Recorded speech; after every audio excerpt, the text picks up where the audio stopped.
Exercise Marathi निबंध प्रकार आत्मकथन कशा पद्धतीने लिहायला पाहिजे।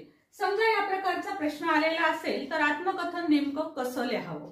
पहिली महत्त्वाची टीप, स्वतः आपण ती व्यक्ती आहोत, ती वस्तू आहोत असं समजून आपल्याला निबंध हा प्रकार लिहावा लागतो।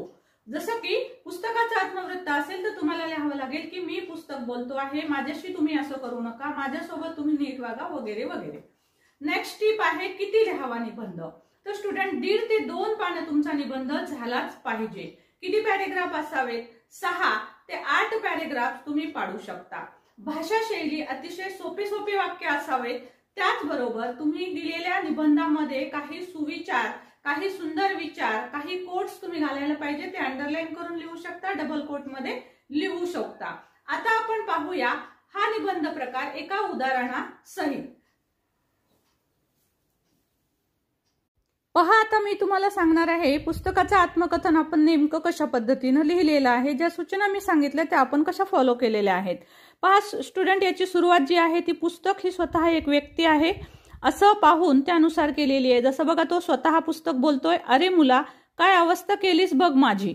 म्हणजे या पद्धतीने तो स्वतः पुस्तक बोलत आहे, अशा पद्धतीने आपण ह्याच्यामध्ये वाक्य लिहिलेले आहेत। जसं पहा, तो म्हणतो आहे किती पानं फाडली आहेस, अक्षर गिरवली आहेस, काय अवस्था केली आहेस, अरे मी तर ज्ञानाचा सागर आहे, माहितीचा सागर आहे।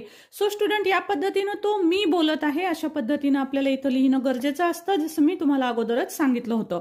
त्याच पद्धतीने स्टुडंट्स आपल्याला इथे काही महत्त्वाचे कोट लिहिणं आवश्यक असतं। बघा जशा पद्धतीने असे आहेत, माणसाची चौथी मूलभूत गरज म्हणजे पुस्तक। सो स्टुडंट, मी तुम्हाला हे याच व्हिडिओमध्ये शेवटी संपूर्ण निबंध दाखवणारच आहे।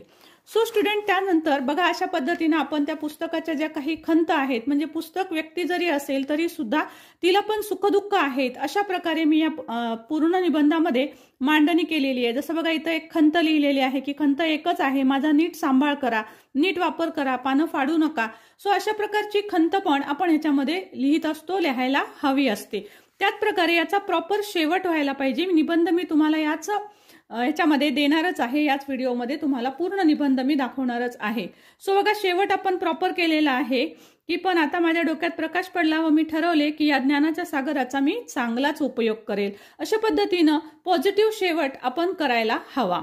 सो स्टुडंट, व्हिडिओ कसा वाटला जरूर पहा आणि आपल्या चॅनलला जरूर व्हिजिट करा। Thank you so much for watching.